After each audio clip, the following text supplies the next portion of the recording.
잘하는 이유 1. 전방 자원들의 침투와 손흥민의 움직임. 토트넘의 수비수가 뒤에서 롱볼을 울렸을 때 전방 자원들의 침투가 좋았습니다. 최전방 공격수 손흥민 선수는 발이 굉장히 빠르고 침투가 좋고 움직임도 뛰어나기 때문에 이렇게 발빠른 선수가 계속 뒷공간을 노립니다. 또한 후방에 있는 선수들, 즉 로메로, 판더벤, 비수마, 포로 선수들이 롱볼을 올릴 수 있는 능력들이 뛰어납니다. 이렇게 뒤쪽에서 올라오는 롱볼이 손흥민 선수를 정확하게 향합니다. 손흥민이 침투를 하면 할수록 상대방 수비가 손흥민을 절대 프리하게 둬선 안 되었기에 점점 아래쪽으로 중앙 수비가 밀리기 시작합니다. 결국 이 공간에서 손흥민 선수가 상대 수비를 직접 공략하기도 했지만 수비가 내려가면 간격을 좁혀야 되기 때문에 미드필더도 덩달아 내려가게 되거든요. 그러면 전방에 있는 공격진도 토트넘 센터백이나 3선에 대해서 수비하기에는 더 이상 무리가 생기고요. 아래쪽으로 덩달아 내려와야 됩니다.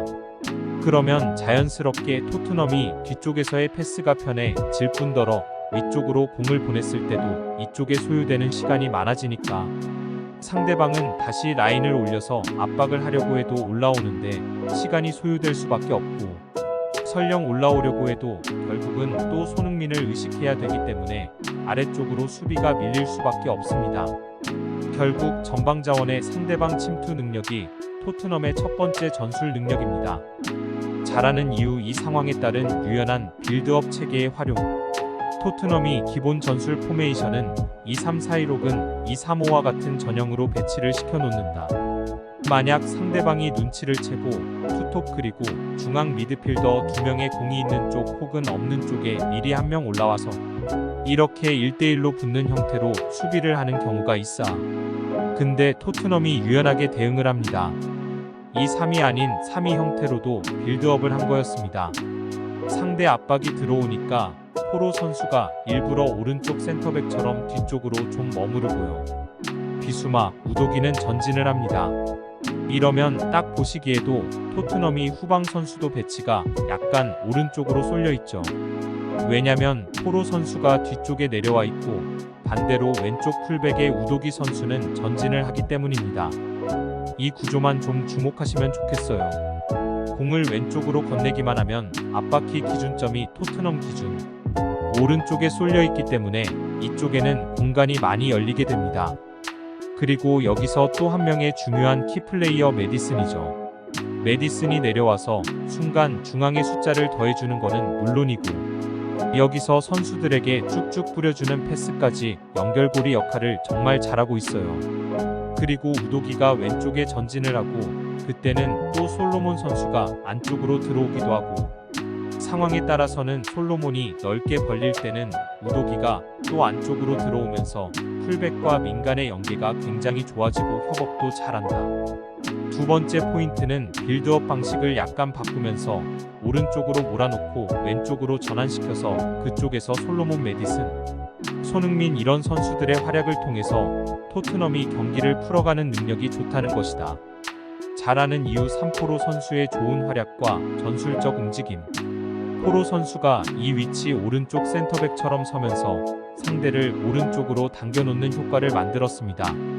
상대가 당겨졌을 때 유의미한 전개도 포로 선수가 굉장히 많이 해줬어요. 사실 선제골 장면도 포로 선수가 롱볼을 통해서 전방 자원들이 침투하는 쪽으로 과감하게 뒷공간으로 롱패스를 찔러줬거든요.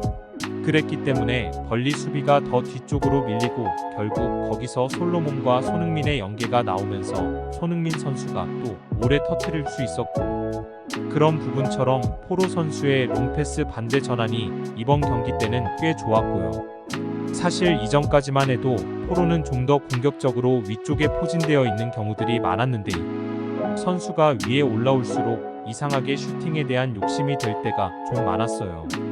근데 사실 그 슈팅에 대한 어떤 결과물이 때릴 때마다 썩 좋지는 못했죠. 또 지난 시즌 기준으로 했을 때는 사실 측면 수비로 두자니 수비가 너무 불안해서 아마 그런 부분 때문에 메이슨 감독 대응을 아예 윙으로 좀 올려보냈던 게 아닌가 싶거든요.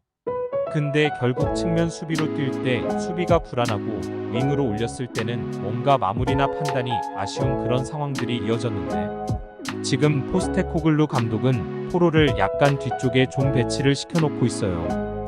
그래서 비스마 옆에 조력 역할을 하면서 다른 선수가 전진하도록 도와줄 때도 있고 아니면 포로가 직접 내려오고 비스마 후방을 책임지면서 포로가 이 지점에서 찔러주는 패스들을 통해서 토트넘 공격진들에게 양질의 패스를 배급해주는 경우들도 제법 많이 발생합니다.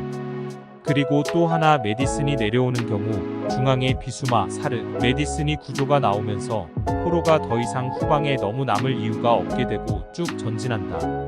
그래서 쿨루셉스키와 함께 호흡을 맞추는 경우도를 만들게 되죠. 안으로 들어올 때는 쿨루셉스키가 넓게 벌리기도 하고 또 콜로세스키가 안으로 들어올 때는 포로 선수가 빠르게 오버래핑 측면 쪼고에 따라서 넓게 벌리기도 하고요. 이런 식으로 포로 선수가 제법 영리한 위치 선정을 가져가고 상황에 따라서는 볼 줄기까지 담당해주면서 상대 압박을 한쪽으로 끌어내기 때문에 이거는 이제 왼쪽 지역의 선수들에게도 분명 영향을 많이 주고 있다. 그런 점들로 이 플러스 효과를 저는 좀 말씀드릴 수 있을 것 같습니다. 이제 세 번째 포인트는 약간 경직된 구조화에서 포로 선수는 과거에 공격과 수비가 모두 약간 어정쩡했지만 지금은 사실은 이제 빌드업을 중시하는 공격을 중시하는 축구를 하니까 여기서 인버티드 풀백을 포함한 다양한 역할을 맡기게 됐을 때 포로 선수의 재능이 훨씬 더 적합하게 드러나고 있다.